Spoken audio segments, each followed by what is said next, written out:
Bonjour à toutes et à chacun, nous sommes le 16 février et je viens dans cette courte intervention vous parler des énergies de la nouvelle lune en Verseau qui arrive demain, plus toutes les autres énergies qui l'accompagnent par rapport à votre année personnelle. Quel domaine va être impacté par cette nouvelle lune et toutes ces énergies? Je vous propose de voir le tous et le chacun. Alors, tous les copains du 17 février, une belle réunion, hein. Une réunion de la nouvelle lune en Verseau. Donc, nouvelle lune en Verseau qui ouvre un portail un peu particulier parce que c'est un espace, on rentre dans un espace où on ne peut plus faire semblant.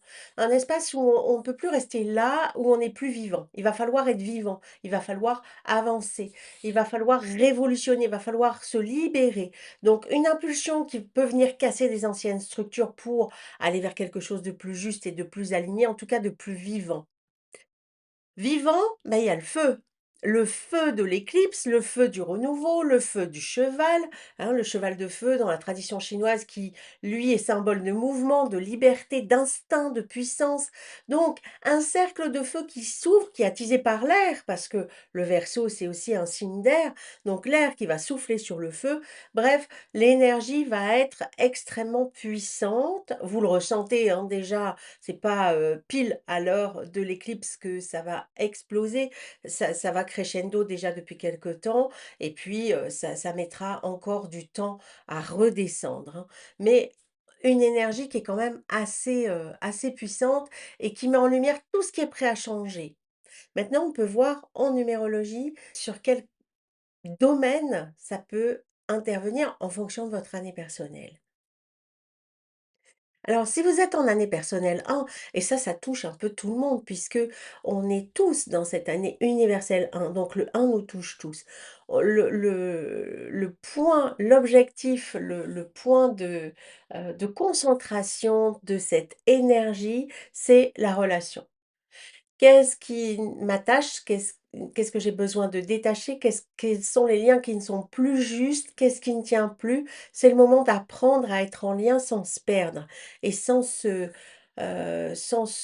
soumettre ni sans rentrer dans un rapport de force. Il faut qu'il y ait une espèce de douceur dans ce lien. Le 2 ici, nous parle de l'autre, mais il vient aussi d'un vent. Donc il va nous parler aussi de du jugement, il va nous parler aussi de la renaissance, de la révélation. Donc un moment quand même assez important, même s'il peut être adouci puisque le 2 est un nombre, qui représente l'eau, donc qui peut quand même adoucir et atténuer. C'est le seul dans toutes ces énergies puisque on retrouve à la fois le feu, on retrouve l'air du Verseau et on retrouve aussi l'air du mois universel 3 dans lequel nous sommes tous, hein, qui représente l'air.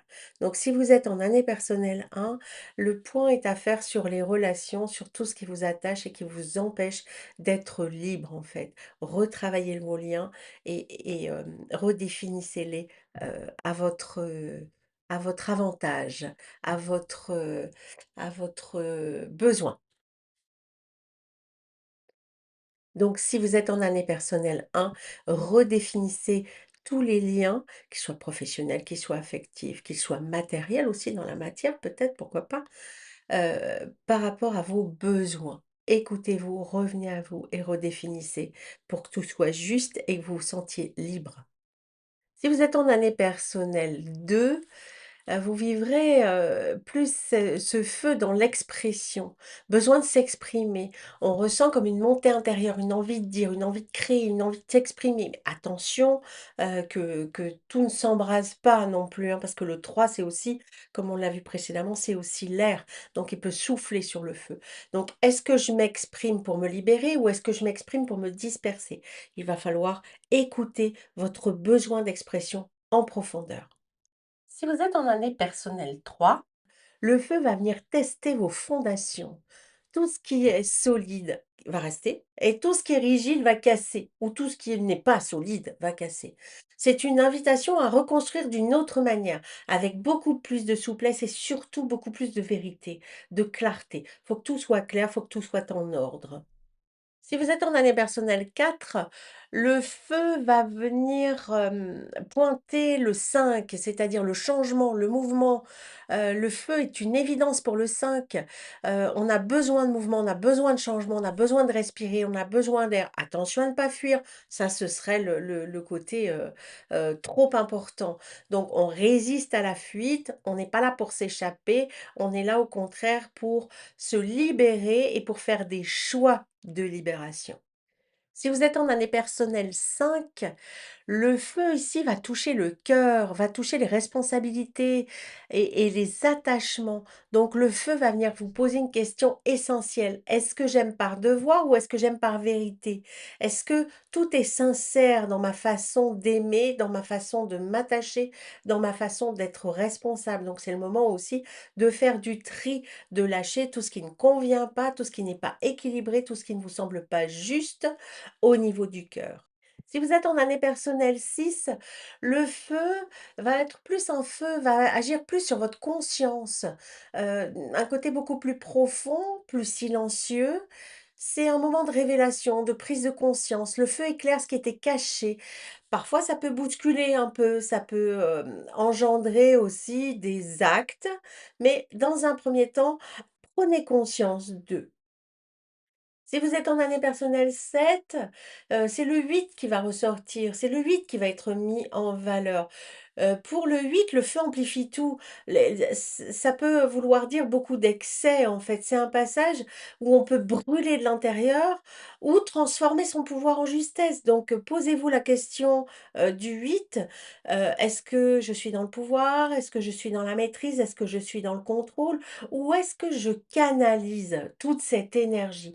Donc beaucoup, beaucoup d'impact, hein, si vous êtes en année 7, puisque c'est le 8 qui sera touché. Si vous êtes en année personnelle 8, le 9 ici vous concerne, c'est le nombre de la fin, de la transformation, du passage, donc ce qui doit mourir meurt, ce qui doit partir part.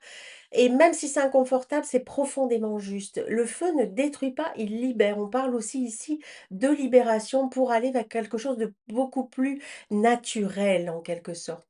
Donc, faites du tri, faites du ménage, laissez partir, laissez aller, même si ça pique un peu, même si c'est pas, confort, ça pourra faire de la place pour le reste. N'emmenez pas tout.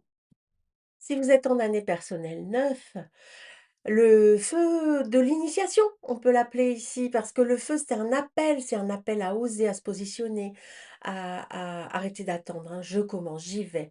Même si c'est pas parfait, même si ça fait peur, on a vraiment cet élan, ce démarrage et bah, le 9 c'est le feu, le 1 qui vous concerne, c'est aussi le feu. Donc ça rajoute du feu au feu. Donc attention de ne pas partir, dans les starting blocks comme un fou. Il y ait quand même cette, raison du neuf, hein, qui implique d'utiliser sa sagesse, ses connaissances et son savoir avant de débuter quelque chose. Alors on s'accroche, plein d'énergie. Qu'est-ce qu'on va en faire? Il faut la canaliser et l'utiliser pour ne pas qu'elle nous utilise cette énergie. Donc on ne doit pas se mettre au service de cette énergie, on doit utiliser l'énergie pour se rendre service en quelque sorte. Donc vous l'avez compris, ça fait beaucoup d'insomnie, hein, tout ça. Ça fait beaucoup de brassage aussi, ça fait beaucoup de nervosité, beaucoup de tension. Essayez de rester le plus possible canalisé sur votre objectif, sur vos objectifs, sur vos projets. C'est encore un pas de plus vers, la transformation, vers tout ce que nous sommes en train de mettre en place tous et chacun, avec, des hauts et des bas, avec des ascenseurs émotionnels, avec beaucoup, beaucoup de maladresse aussi, un peu partout. Mais c'est ainsi, c'est comme ça qu'on pourra petit à petit acquérir, tous les outils dont nous avons besoin pour pouvoir construire, créer notre demain. Je vous souhaite, le meilleur et puis je vous dis à très bientôt, vous verrez et puis en attendant qu'on se revoie, prenez bien soin de vous et de vos trésors.